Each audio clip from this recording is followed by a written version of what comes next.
menjadi perwakilan kita di DPR. Pernah lihat Instagramnya Ahmad Dhani bicara mengenai konstituen? Pernah lihat di Instagramnya Ahmad Dhani mensosialisasi kegiatan resesnya? Nggak ada. Yang ada dia bilang, saya memperjuangkan rakyat musik. Omong kosong lu Ahmad Dhani. Rakyat musik, rakyat Indonesia. Lupakan popularitas lu sebagai musisi yang katanya ikon musik, lupakan. Entitas yang melekat hari ini sebagai anggota dewan, itu yang paling utama yang harus dia lakukan. Gitu loh. Terbukti kan hari ini dia sudah kicep kan? Udah gak banyak ngomong lagi, tapi itu gak cukup. Itu tidak cukup. Dia harus memenuhi proses hukum ini dengan memenuhi panggilan dari penyidik supaya proses ini bisa berlanjut ke penyidikannya. Ya. Gitu. Teman-teman penyidik di Polda akan menghadirkan saksi ahli pidana, akan menghadirkan ahli bahasa, akan menghadirkan ahli-ahli yang berhubungan dengan kasus ini gitu. Jadi teman-teman, ini nggak main-main gitu. Karena ini nggak main-main, makanya kami bersungguh-sungguh gitu. Tanpa sebuah maksud yang dituding-tudingkan kepada kami. Gitu teman-teman. Mudah-mudahan ini clear ya. Bang, artinya di sini Bang Ryan pengen bahwa kasus ini diusut tuntas sampai Ahmad Dhani mendapatkan sanksi hukum. Yes. Bagaimana sih Bang, mungkin Bang? Sanksi hukum yang objektif sesuai undang-undang yang berlaku, sesuai apapun yang berlaku yang secara hukum di negara ini gitu. Jadi hasilnya misalnya ternyata di kemudian hari ternyata dia tidak terbukti, ya nggak apa-apa juga gitu kan. Yang penting prosesnya berjalan gitu loh. Jangan lari, jangan menghindar, jangan menggunakan koneksi-koneksi apapun. Sekalipun Ahmad Dhani mau menggunakan koneksi-koneksi kekuasaan itu, makanya kita mau coba menghimbau sama para penguasa. Tolong, jangan dikasih blessing orang kayak begini. Apabila kasus ini mandek Bang, gimana Bang? Respon atau berarti terbukti bahwa penegak hukum, kemudian penguasa juga menganggap bahwa narasi penghinaan terhadap suku dan ras itu adalah narasi sepele. Itu buktinya.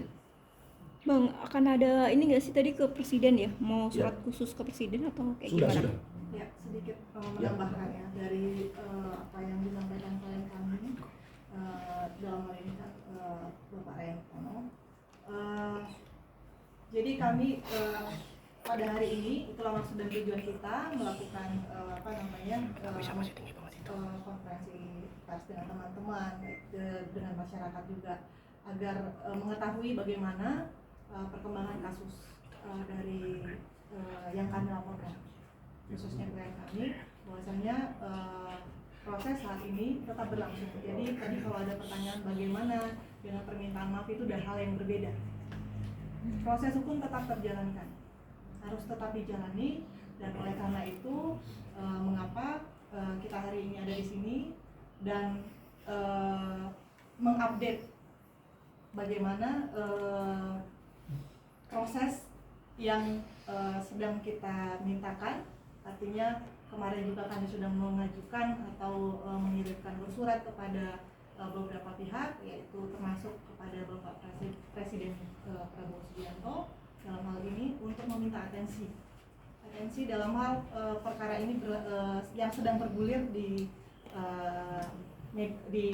kepolisian begitu. Jadi untuk meminta bagaimana apa yang kami laporkan ini terkait dengan diskriminasi etnis yang dialami oleh klien kami begitu. Jadi pada hari ini kami bisa melalui klien terkait surat yang sudah kita sampaikan sudah diterima pada tanggal 3 Juni. Ini ya surat ke presiden ya. Ke presiden kita meminta atensi kepada presiden dan beberapa pihak juga, yaitu DPR dan MKD juga, untuk meminta atensi khusus terkait dengan laporan yang ada di Polda Metro Jaya, Ceki juga di Bareskrim, yaitu Mabes Polri, untuk diproses. Apapun terkait dengan imunitas, aturan apapun, mohon untuk dari presiden juga memberikan atensi, memberikan izin apabila memang diperlukan nantinya, begitu. Terkait pemanggilan yang mungkin akan dilakukan nanti dari penyidik juga teman-teman. Itu. Dan saya mau nambahin juga satu, ini penting ya, narasi pentingnya. Ini secara sosial juga kan ini tidak serta-merta terjadi ya karakter Ahmad Dhani yang seperti ini ya. Sebelum kita sama-sama tahu ya Ahmad Dhani menyerang penyanyi-penyanyi, orang dibilang maling, terus dibilang naturalisasi mengenai bagaimana perempuan hanya menjadi objek gitu. Jadi sebenarnya apa yang saya lakukan ini tanpa teman-teman tahu mendapatkan banyak dukungan dari silent majority yang selama ini sudah merasakan hal sama seperti saya. Cuma kebetulan mereka tidak mengalami insidennya secara langsung. Gitu. Jadi kalau dibilang apakah saya mewakili banyak orang, saya mewakili banyak orang yang setuju bahwa Ahmad Dhani ini punya arogansi dan kesombongan yang merugikan gitu. Dan menjadi bad example buat generasi hari ini. Menjadi contoh yang buruk buat generasi hari ini. Jadi popularitas sama sekali tidak menjadi kebanggaan, enggak. Itu bonus, teman-teman. Ya, apapun pencapaian dia di musik itu bonus buat dia pribadi. Dia nggak impactful itu buat orang lain. Enggak. Yang impactful adalah bagaimana kita memperlakukan orang lain, bagaimana kita memonetize jabatan kita hari ini sebagai pejabat publik. Itu yang paling penting secara sosial ya. Gitu. Jadi thank you buat teman-teman. Mudah-mudahan teman-teman juga sampai apa yang disampaikan hari ini, bahwa ini bukan kasus yang ringan, bukan. Semua teman-teman ini punya keluarga ya, yang teman-teman sayang, yang teman-teman hormati, sehingga semua teman-teman ini melakukan banyak hal untuk menjaga kehormatan keluarga itu ya, termasuk cari uang, cari kehidupan dan lain-lain kan gitu kan. Jangan sampai hal-hal ini nih menjadi hal-hal yang disepelekan gitu. Spirit kita berbudaya, spirit kita berkeluarga, spirit kita berbhinneka tunggal ika itu jangan sampai disepelekan. Jangan sampai disepelekan oleh orang yang lebih populer terhadap orang yang tidak lebih populer.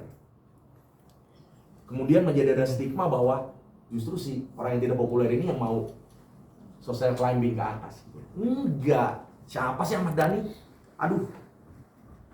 Come on deh. Sebelum kasus ini saya melihat Ahmad Dhani, saya hormat, tapi sekarang mohon maaf. Enggak. Gitu. Jadi ya ini kemarahan saya secara pribadi ya.